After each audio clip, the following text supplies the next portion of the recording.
असाउद्दीन ओवैसी जी।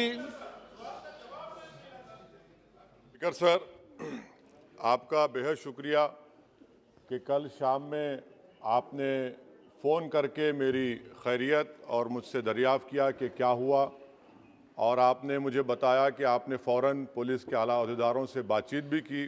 मैं आपका बेहद शुक्रिया अदा करता हूं कि आपने अपनी संवैधानिक जिम्मेदारी को एक रुकने पार्लिमान की जान पर जब कातिलाना हमला किया गया टोल गेट पर, आपने उस बात की। मैं आपका शुक्रिया अदा करता हूं। स्पीकर साहब, मैं मुख्तसर से यहाँ पर ये बात कहना चाहूँगा कि मुख्तलिफ सियासी पार्टियाँ मुख्तलिफ प्रदेश में इक़्तिदार पर हैं। ये बात आप तमाम को मैं गोशेगुजार कर रहा हूँ कि आखिर ये कौन लोग हैं जो गोली पर भरोसा करते हैं, बैलेट पर नहीं करते। आखिर ये कौन लोग हैं जो इतना रेडिकलाइज हो चुके हैं कि इनको इस संविधान पर एतमाद नहीं रहा, उनको अंबेडकर के बनाए हुए संविधान के खिलाफ हैं, जो इतनी नफरत पैदा करते हैं।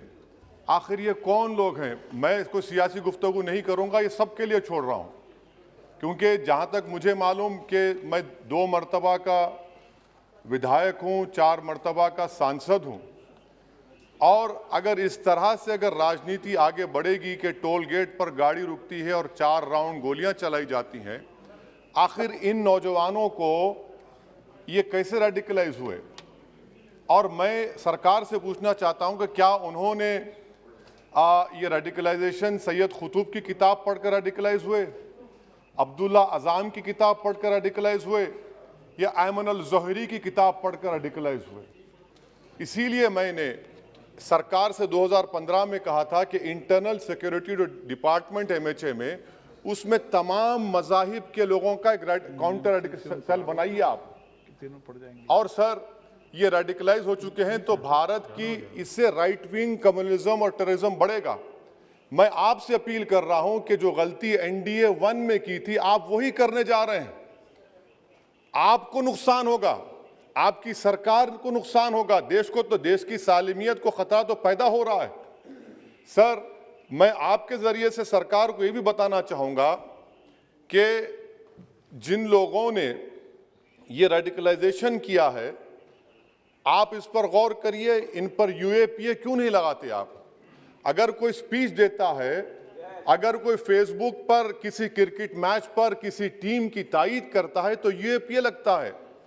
एक सिटिंग MP के ऊपर UAPA नहीं लगेगा सर। मैं सरकार पर छोड़ता हूं।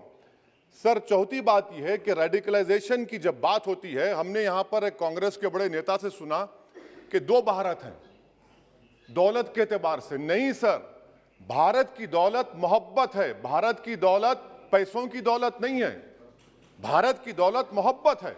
हां, 2 भारत हैं, एक मोहब्बत पर जो पिछले कई बरसों से आबाद है, और एक नफरत पर भारत बन रहा है।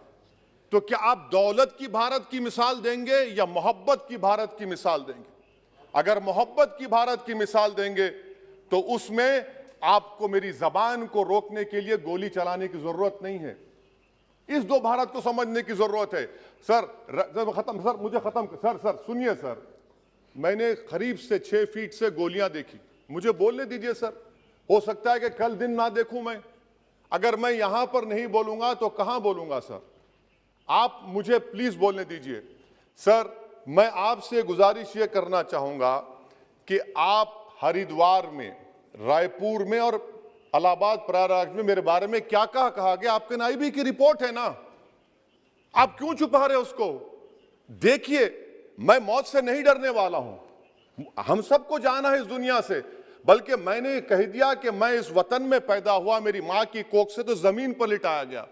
जब मेरी आंख बंद हो जाएगी तो इंशाल्लाह औरंगाबाद की जमीन मुझे दफनाया जाएगा। मगर मैं आपसे अपील करना चाह रहा हूं सरकार से सर, कि जो कुछ बातें की गई हैं उसको देखिए। मैं Z कैटेगरी सिक्योरिटी नहीं चाहिए मुझे, मैं हरगिज नहीं चाहिए मुझे। मैं 94 से पॉलिटिक्स में हूं, मैं आजाद जिंदगी गुजारना चाहता हूं। मैं घुटन के साथ जिंदा नहीं रह सकता इस दुनिया में।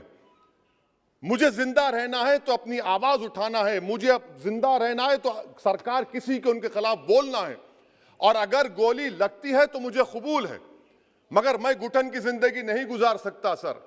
मेरा मानना यह है कि संविधान में अगर देश के गरीबों को, मजलूमों को, अल्पसंख्यक समाज को सिक्योरिटी मिलेगा तो मुझे मिलेगी। सर, आपकी चिंता हमें है ना सर इसलिए सिक्योरिटी दे रहे हैं सर आपको नहीं सर, देश के गरीब बचेंगे तो मैं बचूंगा। ओवैसी की जान इखलाक पीलू से बढ़कर नहीं है सर। ओवैसी की जान उस वक्त बचेगी जब गरीब की जान बचेगी। इसीलिए मैं आपके जरिए सरकार से अपील करना चाहूंगा कि सर इस नफरत को खत्म करिए, इस नफरत को खत्म करिए और इस पर आप गौर करिए।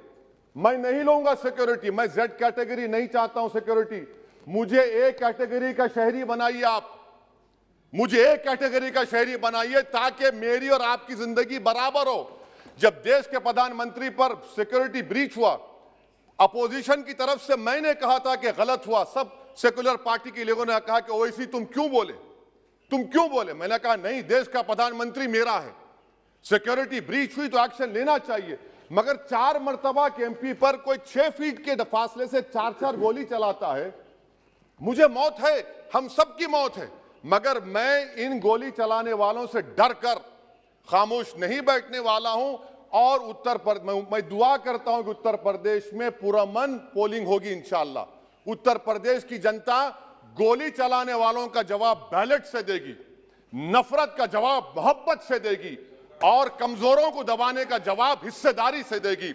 मेरी आपसे गुजारिश है सर कि मुझे जेड कैटेगरी नहीं चाहिए, मैं रिजेक्ट करता हूं। आप इंसाफ करिए सर, उस पर यूएपीए लगाइए। और इनके दिमाग कौन है, 2 लोग रेकी करते हैं, उनको मालूम कि मैं मीरठ किठौर से आ रहा हूं उस टोल गेट पर और 6 फीट के फासले पर गोली चलाते हैं। तो आप देख लीजिए सर, आप सरकार के हवाले, अगर आप इंसाफ करना चाहे आप इंसाफ कर सकते, मगर रेडिकलाइजेशन आपको नुकसान पहुंचाएगा और इससे राइट विंग टेररिज्म बढ़ेगा। शुक्रिया सर।